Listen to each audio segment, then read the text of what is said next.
아까 유방상 선생님은 통신 특근 감리 기술도 있고 소방 기술도 있으시대요. 이렇게 좀 전문 영역이 있으면 좀 근데 이제 이런 분들도 하소연하는 게 막상은 이제 하기가 어렵다 이런 얘기 하시거든요.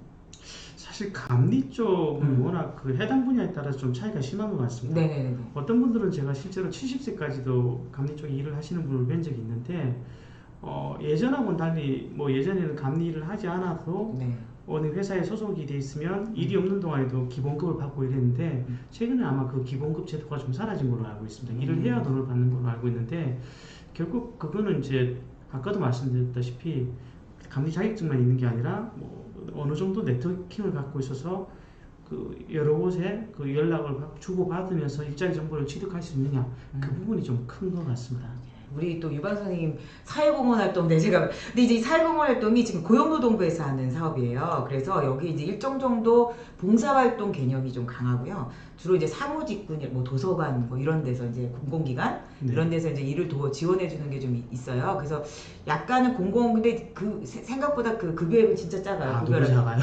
예. 너무 작아서 크게 좀 인기는 없더라고요. 만약에 그 사회공헌 일자리, 사회공헌 활동이라고 하고 사회공헌 일자리라고 하는데 그 크게는 노동부 쪽이 있고요. 그렇죠. 지자체에서 운영하는 것도 따로 있어요. 물론 이제 지자체에서 운영하는 건 그 일찍 나가면 되겠지 그게. 지자체 예산 문제가 남긴 하는데 그쪽은 그래도 그 시간당 최저임금 수준을 넘어가는 거기 때문에 그런 것들은 좀 나오면 짧은 시간 일을 하시더라도 어느 정도의 그 돈으로 조금 도움이 될 수 있으니까 한번 참고해 보시기 바랍니다. 그리고 사회공헌 활동은 저희가 이제 그 일터와 사람들이라고 해서 인천에서 그 기관이 운영하거든요. 그러니까 저희랑 지금 연계해서 진행을 하는 거니까 궁금하신 게 있으시면 저희 쪽으로 일단 문의를 해주시면 좋을 것 같아요. 그래서 아마 지금은 약간 모집 중이에요. 사회공헌 활동. 그래서 저희가 연결해 드릴 수 있어요. 그러니까 아까 말했던 장단점은 있지만 그래도 저는 그것도 중요한 것 같아요.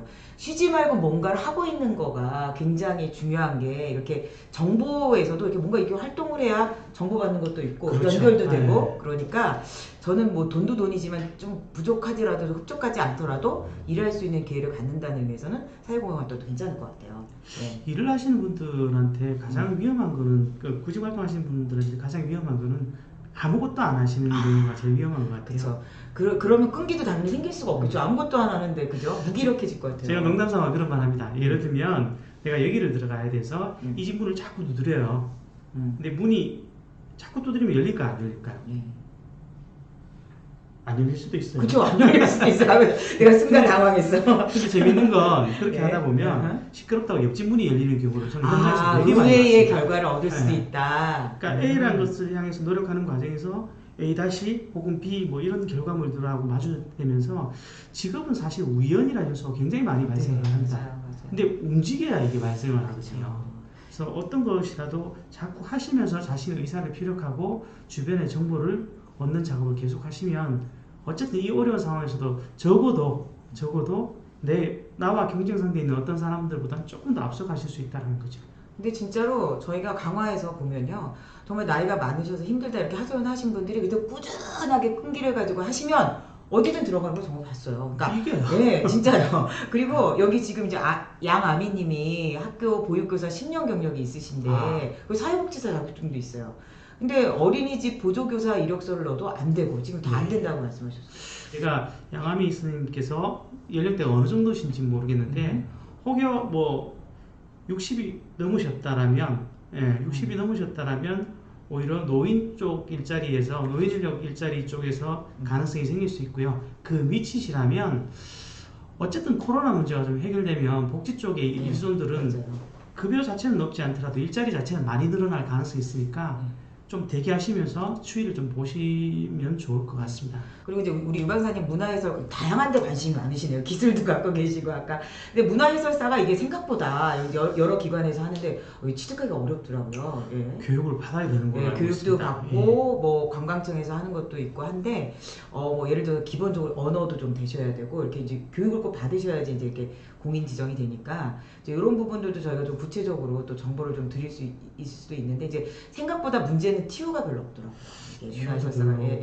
사실 이게 정상적인 일반적인 급여 수준을 기대하시면 좀 어려울 수 있고요. 아까 말씀하신 것처럼 취미나 혹은 지역에 대한 봉사 차원 뭐 이런 것들을 감안해서 활동하신다고 하시면 그거는 한번 고려해 보실 수 있을 것 같습니다.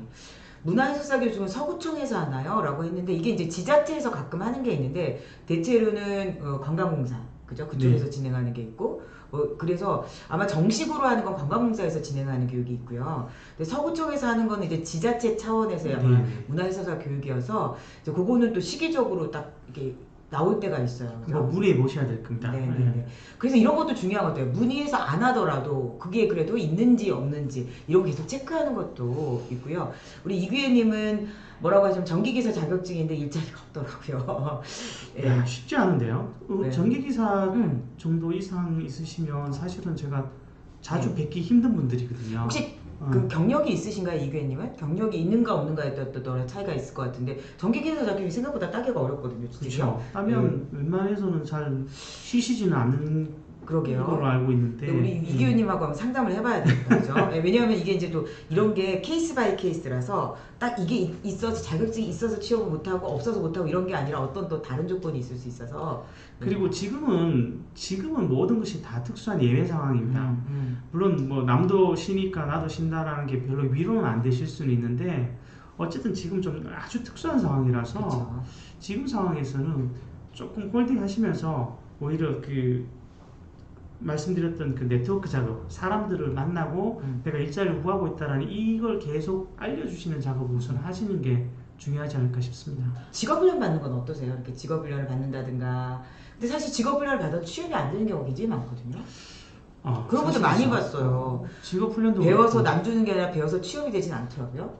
직업훈련도 그렇고 자격증도 그런 부분이 있는데 반드시 그걸 따거나 뭐 배운다고 바로 취업으로 연결되는 그런 것들은 많지는 않은 것 같아요. 근데 결국 이 시장의 싸움은 얼마나 확률을 올리느냐의 싸움이거든요. 네. 내가 취업될 가능성을 조금 더 올리는 작업이니까 자격증이나 기술 같은 것들을 좀 따두시는 작업은 자체는 나쁘지 않습니다. 다만 그런 걸 하실 때 그것이 가지는 기술의 가치, 자격증의 가치는 한번 점검을 미리 해보셨으면 좋겠어요. 어떤 것은 자격증이나 뭐 기술 자체가 뭐 괜찮아 보이는데 실제로 들어가면 의미가 없는 것들도 있고요. 또 내 연령과 매칭을 시켰을 때 사실 쓰기에 어려운 것들도 있어요. 예를 들어서 지금 코딩 배워가지고 좀 취업이 되기는 제 나이에 배워도 좀 취업되기가 좀 쉽진 않거든요. 코딩을 하시더라도 그러니까 그렇다고 안 된다는 게 아니라 어려울 수 있어요. 진입하기가 그러니까 어떤 나이나 경력을 고려해서 준비를 하시는 게 좋다는 말씀이신 그렇죠. 것 같고요. 민간 쪽의 자격증이 제가 4월 기준으로 올해 4월 기준으로 보니까 38,300개가 넘습니다.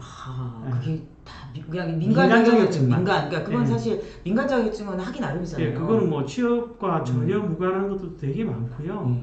그래서 만약에 취업 때문에 자격증에 대해서 확인해 보셔야 되는 상황이시면 어떤 자격증이 있어요.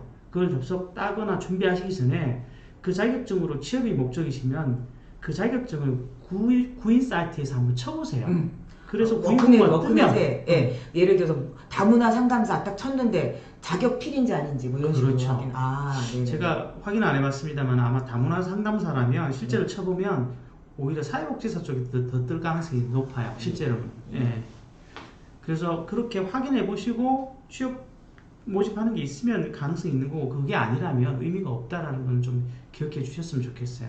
그러니까 또 많이 하시는 게 여성분들은 사회복지사 자격증 요즘 이제 소위 말하는 사이버 대학이라든가 이런 데서 많이 하시거든요. 그리고 또 그런 거예요. 어렵게 이제 사이버 대학 졸업해서 사회복지사 취득하셨어. 저 그런 사례가 있었어요.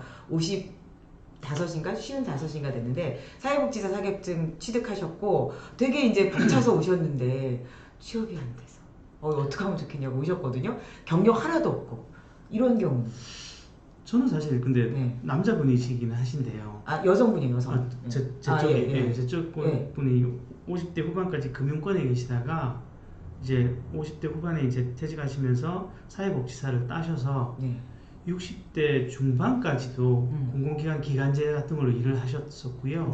그 이후에 거의 70대 때까지 사회복지사로 민간 쪽에서 또 일을 하신 분도 계셨었거든요. 물론 흔한 케이스는 아닙니다. 근데 흔한 건 아닌 것 같은데요. 굉장히 흔한 케이스는 아닌데 사회복지사 자체는 인문사회 계열 쪽에 자격증 중에서는 가장 범용성이 넓은 거죠. 그래서 범용성. 예, 그러니까 쓰임새가 많습니다. 여기저기 붙여 쓰기가 좋다. 네. 이거죠? 예를 들어 요양보호사 했으면 사회복지사 있다. 옵션 괜찮아요. 그죠? 옵션도 괜찮아요. 그러니까 근데 이제 사실 기간이 굉장히 많이 걸리는 거라서 사실 요양보호사만 있어도 취업은 가능하시잖아요. 그죠? 그렇죠. 근데 요양보호사는 사실 이 따는 것이 어렵거나 뭐 이런 문제는 아니고요. 일자리가 없다 이런 부분보다는 사실 그 일을 하시는 분들이 잘 못 견뎌 하시는 경우들이 많으시죠. 맞아요. 사실 맞아요. 저희 가족만 해도 누가 아프시면 챙기기 힘든데 네. 타인을 그렇게 챙긴다는 건 정말 쉬운 일이 아닌데 그러니까 이게 그리고 또 아프신 분들이시잖아요. 그러다 네. 보니까 굉장히 스트레스를 많이 받을 일이 많고, 근데 제가 그때 강화에서 이 요양보호사만 10년 하셨던 분이 있더라고요. 근데 너무 자기는 그게 재밌대요. 그러니까 이게 어떤 자신과 맞는 것도 굉장히 중요한 것 같아요. 그 일이 요양보호사가 취업이 잘 된다 해서 했다가 막상 실습 나가셔서 도저히 못하겠다. 이렇게 해서 이제 안 하시는 분들도 있기 때문에 어쨌든 우리가 좀 사전에 이렇게 어떤 일을 하는지 나랑 잘 맞을 건지 이런 걸 먼저 생각하고 준비하시면 더 좋을 것 같아요. 그렇죠. 요양보호사의 효용성에 관해서 실제로 확인해 보시려면 그냥 주변에 요양보호사 일을 하시는 분께 여쭤보면 거의 다 나오죠. 그렇죠. 네. 다만 여기서 한 가지 주의하실 건 있어요. 뭐요? 보통 자신이 하는 일을 좋게 얘기하시는 분이 생각보다 많지 않아요. 네. 그래서 흘릴 건 흘리고 새겨 들으실 건 좀 새겨 들으셔야 된다는 점 말씀드리고 싶습니다.